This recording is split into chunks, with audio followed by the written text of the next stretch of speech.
إن الحمد لله نحمده ونستعينه ونستغفره ونعوذ بالله من شرور أنفسنا ومن سيئات أعمالنا من يهده الله فلا مضل له ومن يضلل فلا هادي له وأشهد أن لا إله إلا الله وحده لا شريك له وأشهد أن محمدًا عبده ورسوله صلى الله تعالى عليه وآله وسلم. أعوذ بالله من الشيطان الرجيم. بسم الله الرحمن الرحيم. يا أيها الذين آمنوا اتقوا الله حق تقاته ولا تموتن إلا وأنتم مسلمون. يا أيها الناس اتقوا ربكم الذي خلقكم من نفس واحدة وخلق منها زوجها وبث منهما رجالا كثيرا ونساء واتقوا الله الذي تساءلون به والأرحام إن الله كان عليكم رقيبا. يا أيها الذين آمنوا اتقوا الله وقولوا قولا سديدا يصلح لكم أعمالكم ويغفر لكم ذنوبكم ومن يطع الله ورسوله فقد فاز فوزا عظيما. أما بعد فإن خير الحديث كتاب الله وخير الهدي هدي محمد صلى الله تعالى عليه وآله وسلم وشر الأمور محدثاتها وكل محدثة بدعة وكل بدعة ضلالة وكل ضلالة في النار. أعوذ بالله من الشيطان الرجيم. بسم الله الرحمن الرحيم. ولقد خلقنا الإنسان ونعلم ما توسوس به نفسه ونحن أقرب إليه من حبل الوريد إذ يتلقى المتلقيان عن اليمين وعن الشمال قعيد ما يلفظ من قول إلا لديه رقيب عتيد. وقال الله سبحانه وتعالى في موضع آخر: يا أيها الذين آمنوا كتب عليكم الصيام كما كتب على الذين من قبلكم لعلكم تتقون أياما معدودات فمن كان منكم مريضا أو على سفر فعدة من أيام أخر وعلى الذين يطيقونه فدية طعام مسكين فمن تطوع خيرا فهو خير له وأن تصوموا خير لكم إن كنتم تعلمون. وقال النبي صلى الله تعالى عليه وآله وسلم: من صام رمضان إيمانا واحتسابا غفر له ما تقدم من ذنبه ومن قام رمضان إيمانا واحتسابا غفر له ما تقدم من ذنبه. معزز اور موقر دینی اور ملی بھائیوں، بزرگوں، نوجوان دوستوں اور میری معزز اور موقر ماں اور بہنوں، اللہ رب العزت کا بڑا کرم اور احسان ہے کہ جس مبارک مہینے کا ہمیں شدت سے انتظار تھا اور جس کے لیے ہم اللہ تعالیٰ سے دعائیں کرتے تھے کہ اللہ تعالیٰ صحت اور تندرستی کے ساتھ ہمیں اس مبارک مہینے سے فائدہ اٹھانے کا موقع فراہم کرے، اللہ رب العزت کا احسان ہے کہ اللہ تعالیٰ کا یہ مبارک مہینہ رمضان المبارک یہ ہم پر سایہ فگن ہو چکا ہے، اور آج اس مبارک دن سے اس مبارک مہینے کا آغاز ہوا ہے۔ جمعہ کا یہ مبارک دن اور رمضان کا یہ مبارک مہینہ، یہ دونوں برکتیں اور دونوں برکتوں کے مواسم اللہ تبارک و تعالیٰ کے فضل و کرم سے ہمیں اور آپ کو حاصل ہے۔ ایسے مواسم اور ایسے خیر اور بھلائی اور اللہ تبارک و تعالیٰ کا تقرب حاصل کرنے کے ایسے اوقات کو پانا یہ بھی میرے بھائیوں اللہ تبارک و تعالیٰ کی بہت بڑی نعمت ہے اور اللہ رب العزت کا بہت بڑا فضل اور احسان ہے۔ اللہ تبارک و تعالیٰ کی اس نعمت پر اور اللہ تعالیٰ کے اس فضل اور احسان پر ہمیں اور آپ کو سب سے پہلے اللہ تبارک و تعالیٰ کا شکر گزار ہونا چاہیے۔ اللہ تبارک و تعالیٰ کا شکر ادا کرنا چاہیے کہ اللہ تبارک و تعالیٰ نے ہمیں اور آپ کو موقع فراہم فرمایا۔ کتنے ہمارے بھائی ہیں اور کتنی ہماری بہنیں ہیں اور کتنے ہمارے بزرگ ہیں، نوجوان ہیں، کتنے ہمارے مسلمان بھائی ہیں جو اس موقع سے محروم رہ گئے اور جن کو اللہ تبارک و تعالیٰ نے اس مہینے کے آنے سے پہلے اس دنیا سے رخصت کر دیا، یا اللہ تعالیٰ نے اس دنیا سے انہیں اٹھا لیا۔ اللہ رب العزت سے ہمیں دعا کرنی چاہیے کہ اللہ تبارک و تعالیٰ ان کی قبروں کو نور سے بھر دے، اللہ تعالیٰ انہیں کروٹ جنت نصیب فرمائے، اللہ تعالیٰ ان کی خطاؤں کو، لغزشوں کو، غلطیوں کو، گناہوں کو اپنے فضل و کرم سے معاف فرمائے، درگزر فرمائے۔ میرے بھائیوں، اس مبارک مہینے کے بارے میں اللہ رب العزت نے ایک لفظ استعمال کیا ہے جس کو شاید ایک سننے والا پہلی مرتبہ نہ سمجھ پائے، لیکن واقعی اس میں بہت بڑی اللہ تبارک و تعالیٰ کی حکمت ہے اور یہ بہت جامع لفظ ہے۔ اللہ تعالیٰ نے قرآن کریم میں فرمایا، اے مومنو، تمہارے اوپر روزے فرض کیے گئے ہیں جس طرح سے تم سے پہلے لوگوں پر روزے فرض کیے گئے تھے تاکہ تم متقی بن جاؤ۔ اللہ رب العزت آگے فرماتے ایام معدودات، بہت تھوڑے دن ہیں، گنے چنے دن ہیں، چند دن ہیں۔ اب ایک آدمی جب اس لفظ کو سنتا ہے تو سوچتا ہے کہ چند دن کہاں ہیں، یہ تو پورا ایک مہینہ ہے اور ایک مہینے تک ہمارے لیے اللہ تبارک و تعالیٰ کی عبادت کا اور اللہ تبارک و تعالیٰ کے تقرب کا بہت عظیم موقع ہمارے لیے حاصل ہے، تو آدمی ان ایام معدودات کو نہیں سمجھ پاتا ہے۔ لیکن جب وہ دیکھتا ہے کہ رمضان کا مہینہ کس طریقے سے آتا ہے اور کتنی تیزی کے ساتھ گزر جاتا ہے، تو گزرنے کے بعد ایسا لگتا ہے کہ بس چند دن ہم کو رمضان کے ملے ہیں، اور آدمی اس وقت یہ سوچتا ہے کہ کاش کہ میں نے اللہ تبارک و تعالیٰ کی خوب زیادہ عبادت کی ہوتی۔ لہذا میرے بھائیوں، یہ پورا مہینہ نہیں ہے بلکہ اللہ تعالیٰ نے انہیں ایام معدودات کہا ہے۔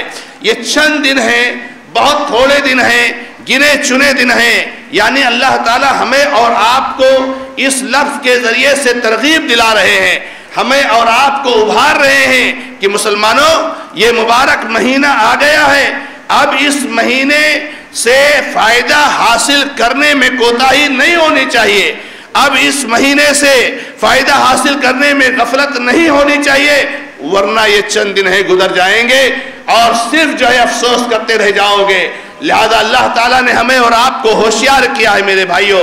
اس لیے اللہ کے بندوں، میرے بزرگوں، نوجوان دوستوں، میری ماں اور بہنوں، یہ مبارک مہینہ ہمارے کھانے اور پینے کا مہینہ نہیں ہے، یہ مبارک مہینہ ہمارے گھروں اور دکانوں کی لائٹنگ کا مہینہ نہیں ہے، یہ مبارک مہینہ ہمیں اچھے سے اچھے کپڑے اور خوب زیادہ مارکیٹنگ کرنے کا مہینہ نہیں ہے، بلکہ مبارک مہینہ ثواب کی مارکیٹنگ کا مہینہ ہے۔ ثواب خوب زیادہ اس میں کمائیے، اللہ تبارک و تعالیٰ کا تقرب حاصل کیجئے اور اللہ تبارک و تعالیٰ سے رو کر کے گڑ گڑا کر کے اللہ تعالیٰ سے گریہ بیزاری کر کے اپنے گناہوں کی بخشش کرانے کا مہینہ ہے۔ بہت محروم ہیں ہمارے وہ بھائی جو اللہ تبارک و تعالیٰ کے اس عظیم مہینے کو اپنی غفلتوں میں اور اپنی دیگر مصروفیات اور مشغولیات میں گزار دیتے ہیں۔ بہت محروم ہے ہماری مائیں اور وہ بہنیں جو اللہ رب العزت کے اس عظیم مہینے کو کچن اور مطبخ اور باورچی خانے میں اور اپنے دیگر مشغولیات میں اس کو گزار دیتی ہیں۔ میری ماں اور بہنوں، بلا شک و شبہ افطار کرنے والوں کے لیے افطاری کا انتظام کرنا، اس کا اہتمام کرنا اللہ رب العزت کے یہاں ثواب کا عمل ہے، اس پر بھی آپ کو ثواب ملنا چاہیے اور ملے گا، ضرور ملے گا، مگر جب کوئی چیز حد سے تجاوز کر جاتی ہے، جب کسی چیز میں غلو آ جاتا ہے، جب کسی چیز میں آدمی حد سے بڑھ جاتا ہے، تو وہاں پر انسان کے لیے خسارہ اور نقصان ہوتا ہے۔ کہیں ایسا تو نہیں کہ صبح سے لے کر کے شام تک ہم صرف افطار کی تیاری اور اس کے پروگرام بنانے، اس کی ترتیب بنانے، اس کے بارے میں سوچنے اور اس کے بارے میں اپنے آپ کو مشغول رکھنے میں ہم گزار دیتے ہیں۔ ہماری ماں اور بہنوں کو، ہمارے بھائیوں کو، ہمارے بزرگوں کو، ہمارے نوجوان دوستوں کو سوچنا چاہیے میرے بھائیوں کہ رمضان کے مہینے سے پہلے تو آپ نے بہت سارے اوقات ادھر ادھر دوستوں کے ساتھ بیٹھ کر کے بے جا گزار دیا کرتے تھے، بے فائدہ گزار دیا کرتے تھے، اور 11 اور 12 اور 1 بجے تک آپ اپنے آپ کو لہو اور لایانی اور فضول باتوں میں مشغول رکھتے تھے۔ مگر میرے بھائیوں، یہ رمضان کا مہینہ آ گیا ہے جس مہینے کے بارے میں اللہ رب العزت نے ایک فرشتے کو لگا کر کے رکھا ہے، جو فرشتہ ہمیں اور آپ کو ہوشیار کرتے رہتا ہے، چوکنا کرتے رہتا ہے، متنبہ کرتے رہتا ہے۔ اور جیسے سمجھ لیجئے کہ کوئی آدمی جو ہے کسی کو برابر کسی کام کے لیے جھجوڑ رہا ہے اور اسے غفلت سے بالکل جو ہے کیا نام ہے بیدار کر رہا ہے، چنانچہ فرشتہ اللہ تبارک و تعالیٰ کی طرف سے آواز لگاتا ہے، یا باغی الخیر اقبل ویا باغی الشر اقصر، اے بھلائی کے چاہنے والے آگے بڑھ، اے برائی کے چاہنے والے پیچھے ہٹ۔ لہذا مسلمان بھائیوں، میرے بزرگوں، ماں اور بہنوں، اللہ رب العزت کے اس مبارک مہینے سے فائدہ اٹھائیے۔ اس مبارک مہینے سے ہم کیسے فائدہ اٹھائیں؟ بلا شک و شبہ اس سے فائدہ اٹھانا اسی وقت ممکن ہے جب ہم اس مبارک مہینے کو اللہ تعالیٰ کی عبادت سے معمور کریں گے، اللہ تبارک و تعالیٰ کا تقرب حاصل کرنے والے اعمال انجام دیں گے۔ اللہ تعالیٰ نے جن کاموں کو ثواب کا ذریعہ بتایا ہے اور اللہ تعالیٰ نے ہمارے لیے اس مہینے میں مشروع کیا ہے، جب ان کاموں کو انجام دیں گے تو میرے بھائیوں یہ اس کا مطلب ہوگا اور یہی معنی ہوگا کہ ہم نے اس مہینے سے فائدہ اٹھایا۔ لہذا آئیے سرسری طور سے ہم جانتے ہیں آج کے اس مبارک خطبے میں مختصر طریقے سے کہ ہمیں کون سا عمل اس مہینے میں انجام دینا چاہیے۔ لہذا میرے مسلمان بھائیوں، سب سے پہلا عمل اور سب سے اہم کام اور سب سے اہم عبادت، اور جس عبادت کے لیے رمضان خاص ہے اور اس کا امتیاز ہے کہ ہم میں سے ہر آدمی کو، چاہے مرد ہو یا عورت ہو، ہمارے بزرگ ہو، ہمارے نوجوان دوست ہو، ہمارے وہ احباب ہو جو کام سے خالی ہیں اور ان کے پاس فراغت کے اوقات ہیں، چاہے ہمارے وہ احباب ہو جو بہت زیادہ بزی اور مشغول ہو اور بہت زیادہ محنت اور مشقت والے کام انجام دیتے ہوں، سب سے پہلا کام جس کا اہتمام ہونا چاہیے کہ ہم اور آپ روزے کا اہتمام کریں۔ روزہ ہی کے لیے رمضان معروف ہے، اور روزہ ہی کے بارے میں اللہ تعالیٰ نے فرمایا ہے تمہارے اوپر روزے فرض کیے گئے ہیں۔ اور آپ سوچئے کہ اللہ تعالیٰ اس کے ساتھ یہ بھی فرماتے ہیں کہ تم سے پہلے لوگوں پر جس طریقے سے فرض کیے گئے تھے، یعنی یہ روزہ کوئی ہمارے اوپر پہلے فرض نہیں کیا گیا ہے بلکہ اللہ تعالیٰ نے اس کو پہلے امتوں پر پھر فرض کیا تھا۔ لہذا سب سے پہلا اہتمام ہمارا اور آپ کا ہونا چاہیے، اور سب سے زیادہ جس چیز کی طرف توجہ دینی چاہیے کہ روزے کا اہتمام جو بھی بالغ مرد ہیں، جو بھی بالغ عورتیں ہیں، ان سب کے اوپر فرض اور واجب اور لازم اور کمپلسری ہے کہ اس روزے کا اہتمام کریں، جس روزے کے بارے میں اللہ کے نبی علیہ السلام نے ایک صحابی کو خیر اور بھلائی کو سکھاتے ہوئے یہ بتایا تھا اور یہ تلقین کی تھی اور یہ انہیں ہوشیار کیا تھا کہ تم روزے کو لازم پکڑو، کیونکہ روزے جیسی کوئی عبادت نہیں ہے۔ علیک بالصوم فإنہ لا مثل لہ، تمہارے اوپر روزہ لازم ہے کیونکہ اس کے جیسے کوئی عبادت نہیں ہے۔ لہذا روزے کا رکھنا ہمارے اوپر فرض ہے، اس کا چھوڑنا گناہ ہے، اور گناہ ہی صرف نہیں بلکہ گناہ کبیرہ ہے۔ اللہ کے نبی محمد رسول اللہ صلی اللہ علیہ وسلم نے کچھ لوگوں کو جب دیکھا کہ آپ کو جہنم کے مناظر بتائے جا رہے ہیں، آپ کو جہنم کے جو ہے کیا نام ہے مختلف جو ہے جھلکیں بتائی جا رہی ہیں، تو اللہ کے نبی علیہ السلام نے کچھ لوگوں کو دیکھا کہ ان کے جبڑوں کو، ان کے باچھوں کو چیر دیا گیا ہے اور انہیں الٹا لٹکا دیا گیا ہے، ان سے خون بہ رہا ہے، وہ بلبلا رہے ہیں، وہ بلک رہے ہیں، وہ تڑپ رہے ہیں۔ اللہ کے نبی علیہ السلام نے یہ منظر دیکھا تو آپ دہل گئے۔ اللہ کے نبی علیہ السلام نے فرشتے سے پوچھا یہ کون لوگ ہیں؟ تو اللہ کے نبی علیہ السلام کو بتایا گیا کہ یہ وہی لوگ ہیں کہ جب ان کے لیے روزہ رکھنا ضروری تھا تو روزہ نہیں رکھتے تھے اور بغیر کسی عذر کے روزہ افطار کر لیا کرتے تھے اور روزہ کو مکمل نہیں کرتے تھے۔ یہ اللہ کے نبی علیہ السلام کو بتایا گیا۔ روزہ ارکان خمسہ میں سے ایک رکن ہے میرے بھائیوں، جس پر اسلام کی بنیاد اور اسلام کی عمارت قائم ہے اور عمارت ٹکی ہوئی ہے۔ لہذا ہماری سب سے پہلی ذمہ ذمہ داری بنتی ہے کہ ہم اور آپ روزے کا اہتمام کریں۔ دوسرے نمبر پر میرے بھائیوں، جس چیز کا ہمیں اہتمام کرنا چاہیے، یہ رمضان کا مہینہ ایک بہت اہم مہینہ ہے جس میں ہمیں اپنے آپ کو گناہوں سے بچانا چاہیے۔ الصیام جنہ، اللہ کے نبی علیہ السلام نے روزے کو ڈھال کہا ہے۔ علماء نے اس کی جو تفصیل لکھی ہے اور جو تشریح لکھی ہے، آپ پڑھیے، روزہ ڈھال ہے کس چیز سے؟ ڈھال جانتے ہیں کہ یہ ایک جنگی آلہ ہے، ایک جو ہے کیا نام ہے، جنگ میں کام آنے والا آلہ ہے، جس سے آدمی دشمن سے اپنا بچاؤ کرتا ہے۔ ایک انسان کے ہاتھ میں تلوار ہوتی ہے اور دوسرے ہاتھ میں ڈھال ہوتی ہے، تلوار سے حملہ کرتا ہے اور ڈھال سے بچاتا ہے۔ تو جیسے ایک دشمن سے آدمی ڈھال کے ذریعے سے اپنے آپ کو اس کے وار سے بچاتا ہے، ایسے انسان روزے کے ذریعے سے اپنے آپ کو گناہوں سے بچاتا ہے۔ آپ گناہوں سے بچیں، گناہوں سے دور رہیں، جتنے بھی قسم کے گناہ ہیں ان کو چھوڑنے کی کوشش کریں، اور یہی روزے کا بہت اہم جو ہے اہم مقصد ہے، اور یہ جو ہے کہ جس کا اہتمام ہونا چاہیے۔ اگر ہم اور آپ روزے کی حالت میں رمضان کے اس مبارک مہینے میں گناہوں کو نہیں چھوڑتے ہیں، وہ گناہ کسی بھی شکل میں ہو، تو اللہ کے نبی علیہ السلام نے فرمایا ہے، من لم يدع قول الزور والعمل به فليس لله حاجة في ان يدع طعامه وشرابه۔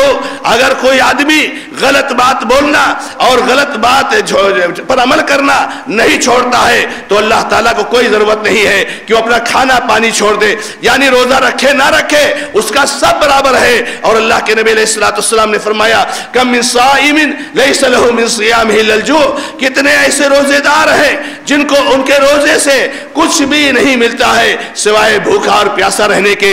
آپ ذرا تصور کیجئے، آپ ذرا سوچئے میرے بھائیوں، کتنا بڑا خسارہ ہے اور کتنا بڑا نقصان ہے کہ آپ روزے کو اس حالت میں رکھیں کہ آپ گناہوں کو انجام دے رہے ہوں۔ ہمارے بعض بھائی روزہ تو رکھتے ہیں مگر نمازیں نہیں پڑھتے ہیں، ہمارے بعض بھائی روزہ تو رکھتے ہیں مگر جھوٹ بولتے ہیں، ہمارے بعض بھائی روزہ تو رکھتے ہیں مگر گالیاں دیتے ہیں، ہمارے بعض بھائی روزہ تو رکھتے ہیں مگر ظلم کرتے ہیں، ہمارے بعض بھائی روزہ تو رکھتے ہیں مگر پڑوسی سے قطع تعلق کیے ہوئے ہیں، رشتہ داروں سے قطع تعلق کیے ہوئے ہیں، رشتہ داروں کے ساتھ بدسلوکی کرتے ہیں، والدین کے ساتھ بدسلوکی کرتے ہیں۔ میرے بھائیوں، میں آپ کو دعوت فکر دیتا ہوں کہ نماز چھوڑ کر، جھوٹ بول کر، گالی دے کر، رشتہ داروں سے قطع تعلق کر کے، ظلم کر کے آپ روزہ سے کیا حاصل کر رہے ہو میرے بھائیوں؟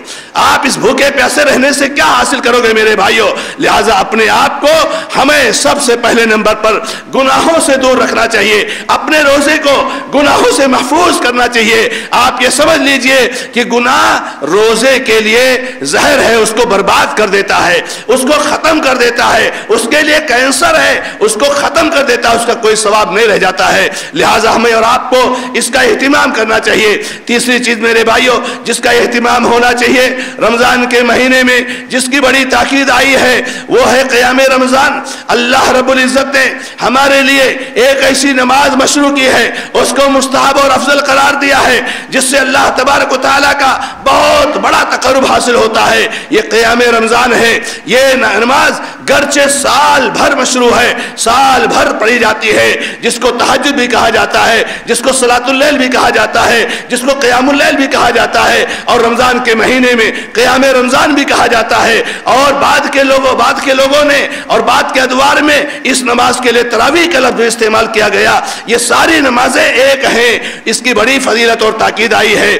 سال بھر اس کو ہم اپنے گھر میں تنہا پڑھتے ہیں، مگر رمضان کے مہینے میں اس کو جماعت کے ساتھ پڑھنا افضل اور بہتر ہے۔ اللہ کے نبی محمد رسول اللہ صلی اللہ علیہ وسلم فرماتے ہیں، من قام رمضان ایمانا واحتسابا غفر له ما تقدم من ذنبه۔ رمضان کا قیام کریں گے ایمان کے ساتھ، صحیح عقیدے کے ساتھ، صحیح منہج کے ساتھ، اللہ کا ثواب حاصل کرنے کے لیے آپ کے گناہ معاف کر دیے جائیں گے۔ اور اللہ کے نبی علیہ السلام نے فرمایا، من قام مع الامام حتى انصرف كتب له قيام ليلہ۔ جو امام کے ساتھ قیام کرے گا یہاں تک کہ امام فارغ بالغ ہو جائے اس کے لیے رات بھر قیام کرنے کا ثواب لکھا جائے گا۔ آپ نے قیام تو کیا، 1 گھنٹہ کیا، پون گھنٹہ کیا، سوا گھنٹہ کیا، مگر آپ کے لیے ثواب 10 اور 11 اور 9 اور 10 جو ہے گھنٹے کا لکھا گیا۔ کتنی بڑی جو ہے کیا نام ہے سعادت ہے میرے بھائیوں۔ لہذا شیطانی وسوسوں سے بچیے اور شیطان کے اس ملعون اور اس مردود دشمن کے سازشوں اور جال میں پھنسنے سے بچیے کہ تراویح کی نماز قیام رمضان ہمارے اوپر فرض نہیں ہے، لہذا ہم جا کے گھروں میں بیٹھے رہیں، ہم جا کے دکانوں میں بیٹھے رہیں، ہم جا کے چوکروں اور چوراہوں پہ بیٹھے رہیں، یہاں مسجد میں نماز ہو رہی ہے اور اس نام پر، اس وسوسے کی بنیاد پر کہ یہ نماز ہمارے اوپر فرض نہیں ہے، تو کیا نکڑوں پر بیٹھنا ہمارے اوپر فرض ہے؟ کیا چوراہوں پر بیٹھنا ہمارے اوپر فرض ہے؟ کیا دکانوں پہ بیٹھ کے گپ کرنا ہمارے اوپر فرض ہے؟ کیا گھروں میں جا کے موبائل کا بیجا استعمال کرنا ہمارے اوپر فرض ہے؟ اگر یہ فرض نہیں ہے تو وہ فرض ہے میرے بھائیوں، وہ بھی فرض نہیں ہے، یہ بھی فرض نہیں ہے۔ اللہ تعالیٰ کے ثواب کا بہت بڑا یہ ذریعہ ہے، اور وہ گناہ اور جو ہے لغو اور بیہودہ باتیں ہیں جس سے ہمیں اور آپ کو بچنا چاہیے۔ لہذا یہ شیطان مردود جو اللہ تعالیٰ سے کہہ چکا ہے کہ میں ان کے آگے سے، ان کے پیچھے سے، ان کے اوپر سے، ان کے نیچے سے، ان کے دلوں میں وسوسہ ڈال کر انہیں گمراہ کروں گا، انہیں تیرے ثواب سے محروم کروں گا، تجھ سے دور کروں گا۔ مسلمانوں، شیطان لعین کی اور اس کھلا دشمن کی سازش کو سمجھیے، قیام رمضان کا اہتمام کیجئے۔ قیام رمضان کی بڑی تاکید ہے اور اس کے بارے میں کبھی سستی سے کام نہ لیجئے میرے بھائیوں۔ اسی طریقے سے جن عبادتوں کی طرف ہمیں اور آپ کو اس مبارک مہینے میں خاص طور سے توجہ دینی چاہیے، اس میں ایک بہت بڑی عبادت اور بہت بڑا عمل اور ثواب کا بہت بڑا ذریعہ میرے بھائیوں، ہمیں اور آپ کو اپنے گناہوں سے اللہ تعالیٰ سے مغفرت طلب کرنی چاہیے، اللہ تعالیٰ سے استغفار کرنا چاہیے، رونا چاہیے، گڑ گڑانا چاہیے۔ ہم نے جو گناہ کیے ہیں ان کو یاد کر کے اللہ تبارک و تعالیٰ کے دربار میں گریہ وزاری کرنی چاہیے۔ ہمیں اور آپ کو جہاں معلوم ہے کہ ویسے تو اللہ تعالیٰ سال بھر رات کے پچھلے پہر آسمان دنیا پر نزول فرماتا ہے اور اپنے ہاتھ کو پھیلاتا ہے اور کہتا ہے کون ہے جو مجھ سے اپنے گناہوں کی بخشش طلب کر لے، میں اس کے گناہوں کو معاف کر دوں۔ اللہ کے نبی محمد رسول اللہ صلی اللہ علیہ وسلم فرماتے ہیں اللہ تعالیٰ ہر رات جہنم سے گردنوں کو آزاد کرتے ہیں، یعنی اللہ تعالیٰ ان کے لیے لکھ دیتے ہیں کہ یہ آدمی جہنم میں جانے والا نہیں ہے، اس آدمی کو جہنم سے محفوظ کر دیا گیا۔ کتنی بڑی سیکورٹی ہے اور کتنی بڑی حفاظت ہے اور کتنی بڑی سیفٹی ہے کہ آپ کے لیے رمضان کے اس مبارک مہینے میں لکھ دیا جائے، اللہ کی طرف سے طے کر دیا جائے، متعین کر دیا جائے کہ آپ جہنم میں جانے والے نہیں ہیں، یعنی آپ کی گردن کو جہنم سے آزاد کر دیا گیا۔ لہذا توبہ کرو، استغفار کرو، گناہوں سے مغفرت طلب کرو، اللہ کی رحمت کے طالب بنو اور اللہ تبارک و تعالیٰ سے رو اور گڑ گڑاؤ۔ اور میرے بھائیوں، کچھ ایسے اوقات رکھو جس میں تنہائی میں اللہ تعالیٰ سے اپنے گناہوں کو یاد کر کے مغفرت طلب کرو اور اس سے رو، استغفار کرو۔ اللہ کے نبی محمد رسول اللہ صلی اللہ علیہ وسلم نے اس بددعا پر آمین کہی ہے جس بددعا کو جبرائیل علیہ السلام نے کیا تھا اور کہا تھا کہ وہ آدمی اللہ کی رحمت سے دور ہو جائے، وہ آدمی ہلاک و برباد ہو جائے، وہ آدمی جو ہے کہ نام ہلاک ہو جائے جو رمضان کا مہینہ پالے مگر اپنی بخشش نہ کرا لے۔ رمضان کا مہینہ گزر جائے، آپ نے اپنے گناہوں کی بخشش نہیں کرائی ہے، آپ کے لیے ہلاکت اور بربادی کی دعا ہے جبرائیل علیہ السلام کی زبان سے، اور اس دعا پر آمین کا لفظ ہے محمد رسول اللہ صلی اللہ علیہ وسلم کا۔ میرے بھائیوں، اسی طریقے سے ہمیں اور آپ کو رمضان کے مہینے میں عام دعاؤں کا اہتمام کرنا چاہیے۔ دعائیں زیادہ قبول ہوتی ہیں رمضان کے مہینے میں، خاص طور سے افطار کے وقت کے بارے میں اللہ کے نبی صلی اللہ علیہ وسلم کی خاص حدیث مروی ہے۔ ویسے علماء نے لکھا ہے کہ پورے رمضان کے مہینے میں دن و رات میں بھی دعائیں زیادہ قبول ہوتی ہیں، اور اس کے بارے میں علماء نے لکھا ہے کہ اللہ تعالیٰ نے قرآن کریم میں رمضان سے متعلق 4 آیتیں نازل فرمائی ہیں۔ یا الذین آمنوا کتب علیکم الصیام، اس کے بعد دوسری آیت اور اس کے بعد تیسری اور پھر اس کے بعد چوتھی، 4 آیتیں نازل فرمائی ہے۔ ان 4 آیتوں میں 3 آیتیں اللہ تعالیٰ نے لگاتار ذکر کی اور پھر اس کے بعد اللہ تعالیٰ نے دعا کی آیت لائی ہے۔ جو ہے وَإِذَا سَأَلَكَ عِبَادِي عَنِّي فَإِنِّي قَرِيبٌ أُجِيبُ دَعْوَةَ الدَّاعِ۔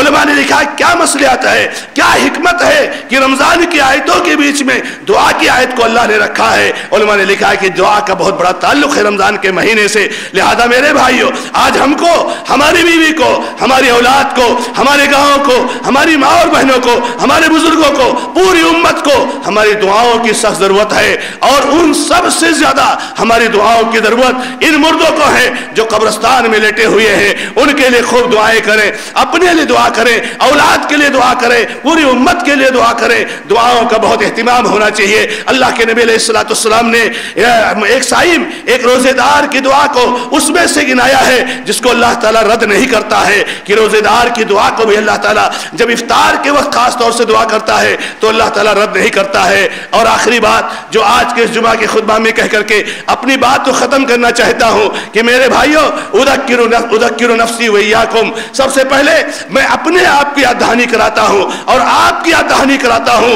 وَإِنْ أُرِيدُ إِلَّا الْإِصْلَاحَ وَمَا تَوْفِيقِي إِلَّا بِاللَّهِ، کہ میں صرف اصلاح چاہتا ہوں کہ میرے مسلمان بھائیوں، آپ کی ساری دعائیں، آپ کی سارا اہتمام، آپ کا سارا قیام، آپ کے سارے روزے، ان ساری چیزوں میں ایک چیز کا خاص اہتمام کیجیے گا۔ اور یہ بات میں خاص ان بھائیوں سے کہنا چاہوں گا جو آس پاس کے گاؤں سے ہمارے شہر میں رہتے ہیں، جو دوسرے منہج سے جو ہے ہمارے گاؤں میں رہتے ہیں۔ میرے بھائیوں، اللہ کے لیے اپنے روزوں کو، اپنے قیام کو، اپنی دعاؤں کو، اپنی تلاوت کو، اپنے ذکر کو اللہ کے لیے بدعتوں سے بچائیے، اللہ کے لیے بدعتوں سے بچائیے، بدعتوں سے بچائیے۔ شیطان اتنا کامیاب ہو چکا ہے، اس نے ہماری نمازوں کو، اس نے ہمارے روزوں کو بدعتوں سے برباد کر کے رکھ دیا۔ جس طریقے سے ایک مسلمان نماز کا آغاز بدعت سے کرتا ہے، نماز ختم کرتا ہے تو بدعت سے ختم کرتا ہے، نماز شروع کرتا ہے تو کہتا ہے میں نیت کرتا ہوں 2 رکعت نماز کی، اور یہ تفصیل کے ساتھ بدعت ہے میرے بھائی۔ اور جب نماز ختم کرتا ہے تو سب سے پہلے اپنے سر پہ ہاتھ رکھتا ہے یا اپنے انگلیوں کو اپنے آنکھوں پر ملتا ہے۔ نماز کا آغاز بھی جو ہے بدعت سے، نماز کا اختتام بھی بدعت سے، ایسے روزے کا بھی آغاز بدعت سے اور روزے کا اختتام بھی بدعت سے۔ چنانچہ جب روزہ رکھتا ہے تو کہتا ہے نویت ان اصوم غدا للہ تعالی من شہر رمضان ھذا، میں نیت کرتا ہوں کہ کل اللہ کے لیے روزہ رکھوں گا اس رمضان کے مہینے کا۔ میرے بھائیوں سے کہا جاتا ہے، میرے بھائیوں کو جو ہے اپیل کی جاتی ہے، میرے بھائی بہت لمبے لمبے پمفلیٹ چھاپتے ہو، بہت موٹے موٹے حروف میں لکھتے ہو، ذرا بتاؤ نا اللہ کے حبیب محمد رسول اللہ صلی اللہ علیہ وسلم نے کبھی ایک بار نیت کی ہے؟ ذرا بتاؤ نا ابوبکر صدیق نے کیا ہے، ذرا بتاؤ نے عمر فاروق نے کیا ہے، ذرا بتاؤ نے عثمان غنی نے کیا ہے، علی ابن ابی طالب نے کیا ہے، عشرہ مبشرہ نے کیا ہے۔ کیوں اتنے لمبے لمبے پوسٹر چھاپتے ہو؟ اللہ کو کیا جواب دو گے؟ میرے بھائیوں مسلمانوں، بدعات سے بچاؤ۔ اور جب رمضان روزہ ختم ہوتا ہے، افطاری کا وقت ہوتا ہے، تو مسلمان کہتا ہے احتیاط کے نام پر 4-5 منٹ رک جاؤ، 4-5 منٹ دیر سے اذان دی جاتی ہے، 4-5 منٹ تاخیر کرتا ہے۔ محمد رسول اللہ صلی اللہ علیہ وسلم نے فرمایا کہ جب سورج ڈوب گیا تو روزے دار نے افطار کر لیا۔ روزے دار کے لیے جائز نہیں ہے کہ سورج کے ڈوبنے کے بعد وہ انتظار کرے اور احتیاط کے نام پر بیٹھا رہے۔ اللہ کے بندو، اپنے روزوں کو، اپنے عبادتوں کو بدعات سے بچاؤ۔ بدعات جہاں آ جاتی ہے ساری عبادت کو برباد اور تباہ کر دیتی ہے، ساری محنت برباد ہو جاتی ہے اور اس کا الٹا اس کے اوپر وبال جان بن جاتی ہے۔ اللہ رب العزت سے دعا ہے کہ رب العزت اس مبارک مہینے کو ہمارے لیے بابرکت بنائے۔ اللہ تعالی ہمیں عبادات کی توفیق عطا فرمائے۔ اللہ تعالی ہماری عبادات میں ہم کو اخلاص کی توفیق عطا فرمائے۔ اللہ تعالی ہم میں سے ہر ایک کو اپنے وقت کو ضائع کرنے سے محفوظ رکھے۔ اللہ تعالی ہماری ماں اور بہنوں کو، نوجوانوں کو، سب کو اس بات کی توفیق عطا فرمائے کہ سب رمضان کی اس مبارک مہینے میں اللہ کی طرف لوٹ آئیں، اللہ کی طرف بھاگیں، اللہ کی طرف دوڑیں۔ بارک اللہ لی ولکم فی القرآن الکریم ونفعنی وإیاکم بالآیات والذکر الحکیم، انہ تعالی جواد کریم ملک رؤوف رحیم۔